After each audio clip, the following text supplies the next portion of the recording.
हरे कृष्णा। वेद सारथी में आपका स्वागत है। श्री कृष्ण जन्माष्टमी के उपलक्ष्य पर कृष्ण कथा की श्रृंखला में आज हम चर्चा करेंगे देवताओं द्वारा गर्भस्थ भगवान कृष्ण की स्तुति। हमने पिछली वीडियो में देखा था कि किस प्रकार से भगवान श्री कृष्ण पहले वसुदेव जी के हृदय में प्रकट हुए और उसके बाद वसुदेव जी के हृदय से देवकी मैया के हृदय में प्रकट हुए, और देवकी मैया की दिव्य सुंदरता को देख के कंस समझ गया कि देवकी मैया के गर्भ में भगवान है। इसके बाद सारे देवी देवता जैसे कि ब्रह्मा जी, शिव जी, महामुनि, देवल, व्यास देव जी, इंद्र, चंद्र, वरुण देव, ये सभी देवता अदृश्य रूप से देवकी जी के कक्ष में पहुंचे और इन सब ने वहां पर मिलकर के भगवान की स्तुति की, और इनकी जो प्रार्थनाएं हैं उनको गर्भ स्तुति कहते हैं। अब यहाँ पर हम जो भी आपसे चर्चा करेंगे, हमने कुछ स्तुतियां उठाई है क्योंकि श्रीमद् भागवतम में काफी सारे श्लोक हैं जिनके द्वारा ये स्तुति बताई गई है, पर यहाँ पर हम क्योंकि हमें यह सीमित समय में पूर्ण करना है, इसीलिए हम कुछ स्तुतियां आपके सामने प्रस्तुत कर रहे हैं। देवताओं ने कहा, हे प्रभु, आप अपने व्रत से कभी भी विचलित नहीं होते, जो सदा ही पूर्ण रहता है, क्योंकि आप जो भी निर्णय लेते हैं वह पूरी तरह सही होता है और किसी के द्वारा रोका नहीं जा सकता। तो देवताओं ने सबसे पहले भगवान श्री कृष्ण को सत्य व्रत कह करके संबोधित किया, जिसका अर्थ है कि भगवान अपने व्रत से कभी भी विचलित नहीं होते। मतलब जो भगवान संकल्प लेते हैं उसको निश्चित रूप से पूर्ण करते हैं, और वो जो इनका संकल्प है वह किसी के द्वारा रोका नहीं जा सकता। और इसके बाद देवताओं ने उनको परम सत्य कह करके संबोधित किया। देवताओं ने कहा, सृष्टि, पालन तथा संहार, जगत की इन तीन अवस्थाओं में वर्तमान रहने से आप परम सत्य हैं। तो इसका अर्थ है कि जो भौतिक जगत है इसका सृजन होता है, इसका पालन होता है और फिर संहार होता है, लेकिन इन तीनों अवस्थाओं में भगवान जो है वे एक समान ही रहते हैं। ये परिवर्तन भगवान में नहीं होता, तो इसीलिए भगवान क्या है? परम सत्य। प्रभुपाद जी बताते हैं कि जैसा भगवत गीता में बताया गया है कि श्री कृष्ण इस जगत में पवित्र आत्माओं की रक्षा करने के लिए तथा दुष्टों के विनाश करने के लिए अवतरित होते हैं, यह उनका प्रण है। और देवता यह जान गए कि भगवान अब अपना यह प्रण पूरा करने के लिए देवकी के गर्भ में आए हैं, और देवता ऐसा देखकर अत्यंत प्रसन्न थे, और देवताओं ने भगवान को परम सत्य कह करके संबोधित किया। आगे प्रभुपाद जी बताते हैं कि प्रत्येक व्यक्ति सत्य की खोज में है, और देवतागण यहाँ हमें जानकारी दे रहे हैं कि वो परम सत्य जिसे हर एक जीव खोज रहा है वे भगवान श्री कृष्ण हैं, और जो व्यक्ति पूर्ण कृष्ण भावना भावित हो जाता है वह परम सत्य को प्राप्त कर लेता है। और जो हम सत्य इस काल की तीनों अवस्थाओं में, मतलब भूतकाल, वर्तमान काल और भविष्य काल में, इनमें जो भी हम सत्य देख रहे हैं वह वास्तविक सत्य नहीं है, वह सापेक्ष सत्य है। प्रभुपाद जी बताते हैं कि ये जो भौतिक जगत है, यहाँ पर प्रत्येक वस्तु काल के प्रभाव में है, वह भूत, वर्तमान तथा भविष्य के द्वारा नियंत्रित हो रही है, किंतु सृष्टि के पूर्ण भगवान श्री कृष्ण थे। सृष्टि के सृजन हो जाने के बाद प्रत्येक वस्तु श्री कृष्ण पर आश्रित रहती है, और जब यह सृष्टि समाप्त हो जाती है तब भी केवल कृष्ण ही रहेंगे। अतः वे सभी परिस्थितियों में परम सत्य है, और भौतिक जगत में हम जो भी सत्य देखते हैं वह परम सत्य से ही उद्भूत है, मतलब उनका स्रोत जो है वे परम सत्य भगवान श्री कृष्ण है। जैसे कि भौतिक जगत में वैभव, उसका स्रोत भगवान श्री कृष्ण है। भौतिक जगत में कोई ख्याति, कोई बल, ज्ञान, शिक्षा इत्यादि, इन सबके स्रोत जो हैं वे परम सत्य भगवान श्री कृष्ण है। तो जितने भी प्रकार के सत्य हम यहाँ भौतिक जगत में देख रहे हैं उनका जो स्रोत है वे भगवान श्री कृष्ण है। आगे देवताओं ने कहा कि हे स्वामी, आपके शाश्वत स्वरूप को समझ पाना दुष्कर है, सामान्य जन आपके वास्तविक रूप को समझने में अक्षम रहते हैं, अतः आप अपना आदि शाश्वत रूप प्रकट करने के लिए स्वयं अवतार ले रहे हैं। तो यहाँ पर समझने की बात यह है कि भगवान श्री कृष्ण जब यहाँ अवतरित हो रहे हैं वे अपने आदि शाश्वत रूप में आ रहे हैं, मतलब उनका जो मूल रूप है और जिस रूप में भगवान क्या प्रकट हो रहे हैं उसमें कोई भेद नहीं है। लेकिन जो सामान्य जन है वे भगवान के वास्तविक रूप को नहीं जान पाते। लोग किसी तरह आपके विभिन्न अवतारों को तो समझ सकते हैं, किंतु दो भुजाओं वाले कृष्ण के शाश्वत रूप को मनुष्य के बीच उन्हीं के समान विचरण करते देख वे उलझन में पड़ जाते हैं। अब जब भगवान अपनी दो भुजाओं वाला जो मूल रूप है जब उसमें अवतरित होते हैं तो वे मनुष्य की तरह ही कार्यकलाप करते हैं, परंतु वास्तव में वे उस अवस्था में भी पूर्ण पुरुषोत्तम भगवान है। ऐसा नहीं है कि उन्होंने भौतिक प्रकृति का आश्रय ले लिया है और उनका भी शरीर भौतिक मनुष्यों की तरह है, नहीं, वे अपने सच्चिदानंद रूप में हैं और जो भी उनके कार्यकलाप है वो सब दिव्य हैं। लेकिन इन बातों को केवल भक्त समझ सकता है, अभक्त नहीं समझ सकते। और यह जो भगवान का शाश्वत रूप है, यह भक्तों को दिव्य आनंद प्रदान करता है, किंतु अभक्तों के लिए यह घातक है।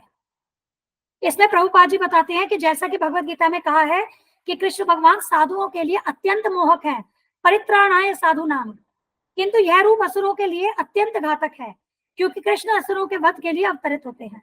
अतः वे एक ही साथ भक्तों के लिए मोहक और असुरों के लिए घातक है। आगे देवता कहते हैं, हे परमेश्वर, आपके दिव्य नाम तथा स्वरूप का उन व्यक्तियों को पता नहीं लग सकता, मात्र जो केवल कल्पना के मार्ग पर चिंतन करते हैं।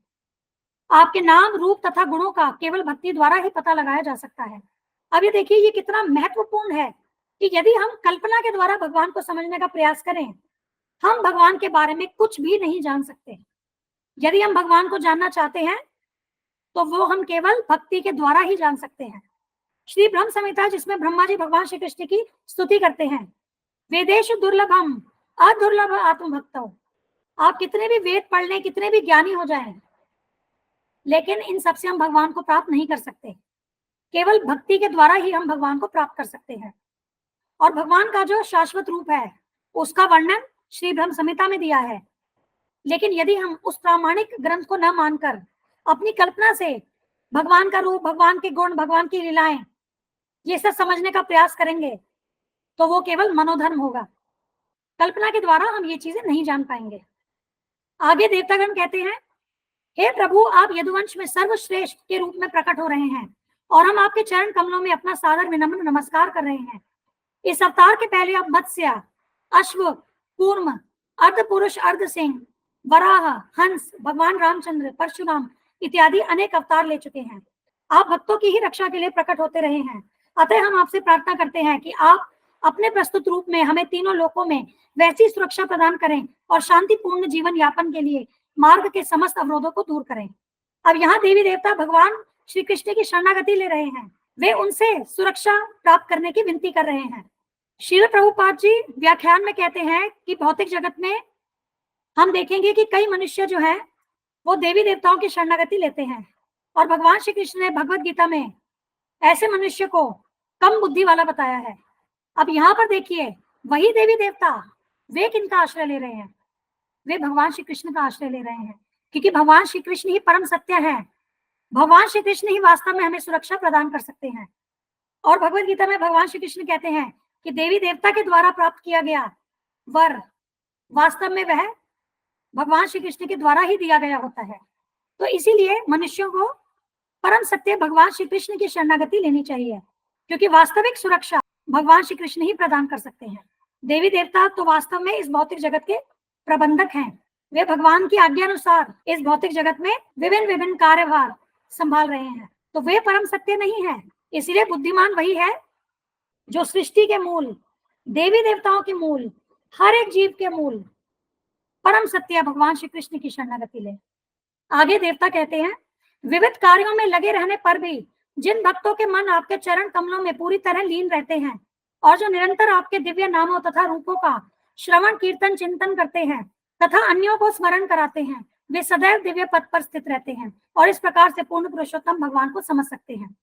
तो अब यहाँ पर देवता हमें बता रहे हैं कि किस प्रक्रिया से हम परम सत्य को प्राप्त कर सकते हैं। और यहाँ जो हमने एक चित्र लगाया है वो नवदा भक्ति का चित्र है। ये जो प्रक्रिया है ये भागवतम में ही बताई गई है। श्रवणम, कीर्तनम, विष्णु स्मरणम, पाद सेवनम, अर्चनम, वंदनम, दास्यम, साख्यम, आत्मनिवेदनम। तो ये जो नवदा भक्ति है, ये 9 प्रकार की प्रक्रियाएं हैं जिसके द्वारा हम भगवान की भक्ति कर सकते हैं। और निरंतर भगवान के श्रवण, भगवान के कीर्तन, भगवान के चिंतन, स्मरण इत्यादि से जो भक्त होते हैं वे दिव्य पद पर रहते हैं। मतलब वो भौतिक जगत में रहते हुए भी वास्तव में वो भौतिक गुणों से परे हैं और वे दिव्य स्थिति पर हैं।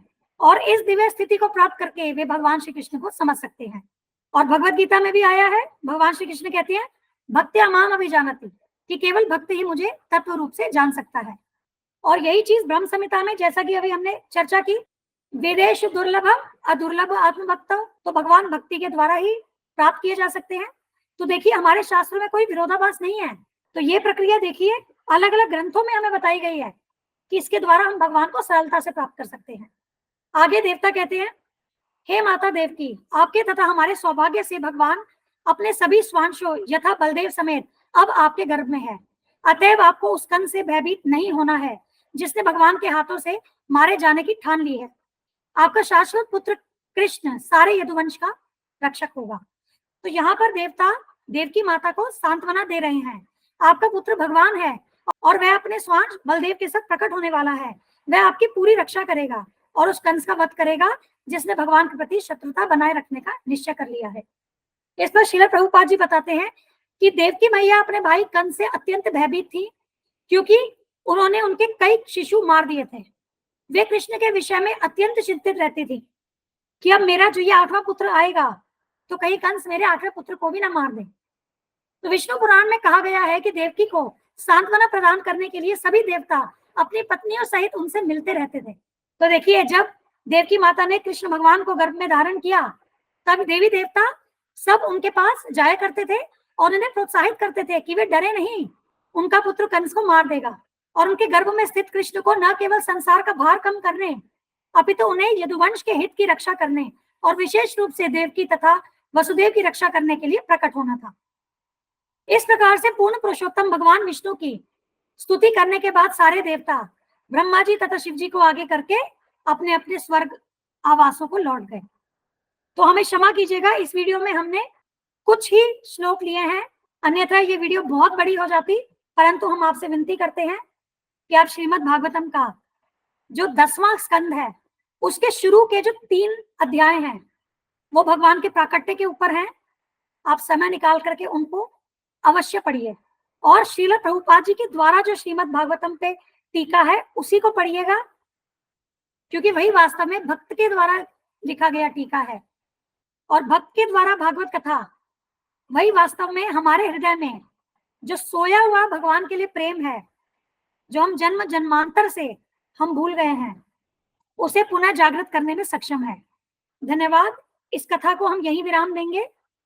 हमारी अगली वीडियो का विषय होगा श्री कृष्ण का जन्म, मतलब श्री कृष्ण का दिव्य प्राकट्य। धन्यवाद। हम यह चैनल और इस पर दी गई समस्त वीडियोस हमारे गुरु महाराज श्री कृष्ण कृपा मूर्ति श्री श्रीमद अभय चरणारविंद भक्तिवेदांत स्वामी ठाकुर श्रील प्रभुपाद जी को समर्पित करते हैं। श्रील प्रभुपाद की जय। धन्यवाद। हरे कृष्णा।